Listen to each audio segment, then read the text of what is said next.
The cargo ship shuddered violently as the storm tore through the asteroid field, throwing its crew into panic. Marcus gripped the console, his knuckles white as he fought to keep control. The sensors flashed warnings and alarms echoed through the cabin, each one more urgent than the last. He had seen dangerous situations before, but nothing like this. Pieces of asteroids collided and exploded around him, sending waves of debris that could crush a human in an instant. He knew he had little time. Suddenly, a flash of light filled the viewport. A sleek silver ship emerged from the chaos, moving with precision and grace. Marcus could barely believe his eyes. It was unlike anything he had seen before, its design elegant but powerful, radiating authority in every line. A voice calm and commanding echoed in his mind through the comm system. "Brace yourself. I am Captain Lyra. You are in danger. Follow my guidance exactly." There was no time to question it. Marcus followed her instructions, feeling a strange mixture of fear and trust. The alien ship moved around him with flawless timing, creating a protective shield of energy that deflected the asteroids. The violent shaking stopped as her ship enveloped his vessel. Marcus exhaled sharply, realizing that his life had just been saved. When the rescue was complete, Lyra docked her ship with his. The door opened with a smooth hiss, revealing her standing there. She was tall, with a presence that seemed to command the room without effort. Her eyes were an unusual shade of green, glowing faintly, and her uniform shimmered with the colors of her home planet. There was no hostility, only confidence and calm. "You are safe for now," she said simply, her voice melodic yet firm. "But this is not over. The storm will not wait for us to relax." Marcus nodded, unable to find words. He had expected aliens to be distant, cold, or even threatening. Lyra was none of these things. She had saved him without hesitation, and there was something in her gaze that made him feel as if his life mattered more than it ever had before. Over the next few days, Marcus followed her ship through the debris field, learning to trust her instincts and expertise. Lyra taught him how to navigate by reading patterns in the asteroids, anticipating dangers he would never have noticed. She moved with a precision that seemed impossible, dodging collisions that should have destroyed both ships. Marcus began to realize that humans, despite being fragile compared to her species, possessed something unique: adaptability. Where technology alone could fail, human ingenuity found solutions under pressure. "I underestimated you," Lyra admitted one evening as they watched a cluster of asteroids drift past the viewport. "Most humans panic in situations like this. You do not." Marcus smiled, feeling a warmth in his chest that had nothing to do with the recycled air of the cabin. "I just follow what I know," he said. "And sometimes I listen to people who know more than I do." Lyra inclined her head slightly, a gesture that Marcus began to recognize as approval.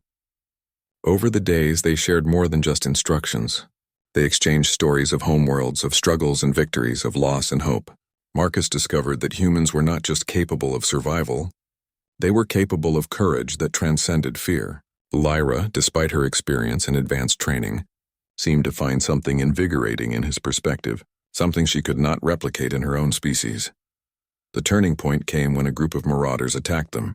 Lyra's ship was powerful, but the number of attackers was overwhelming. Marcus, understanding their patterns, suggested a maneuver based on a human tactical simulation. At first, she hesitated.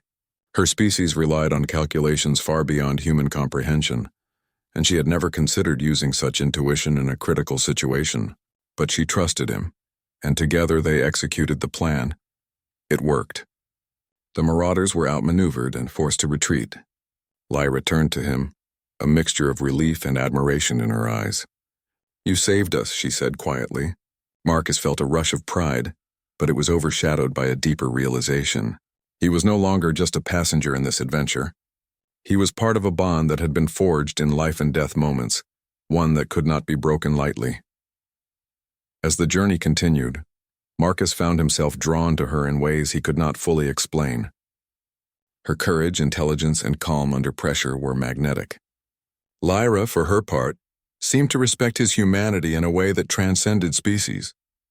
Where others might have dismissed him, she valued his insight and adaptability. Marcus realized that in the vast universe, humans were rare not for strength or technology, but for heart and resolve. Their mission led them to a planet under siege, a world caught between two warring factions. Lyra's fleet had been sent to evacuate civilians, but the situation was complicated.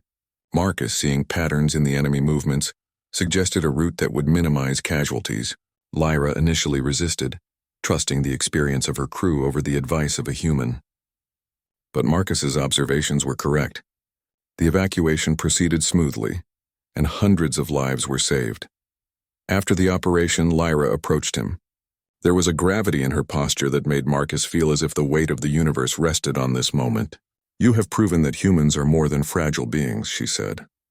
"Your insight, courage, and willingness to act under pressure have changed the outcome of events. You are no longer just a passenger. You are bound to me as a partner in this journey." Marcus felt a mix of awe and humility. He understood the honor she was bestowing, but also the responsibility. To be bound to a captain like Lyra was to dedicate oneself to a life of challenges, danger, and purpose, and yet he knew he could not refuse. In her presence, he had found a connection that transcended species, a recognition of value that he had never experienced before. Their partnership deepened as they traveled together. Lyra taught him about the complexities of interstellar diplomacy, the intricacies of alien technology, and the philosophy of leadership in a vast universe.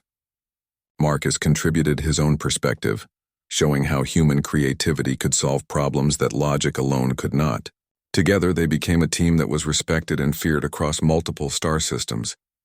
There were moments of quiet, too, when the stars stretched endlessly outside the viewport and the hum of the engines was the only sound. Marcus would watch her as she studied the stars, her expression thoughtful, and he felt a sense of peace he had never known.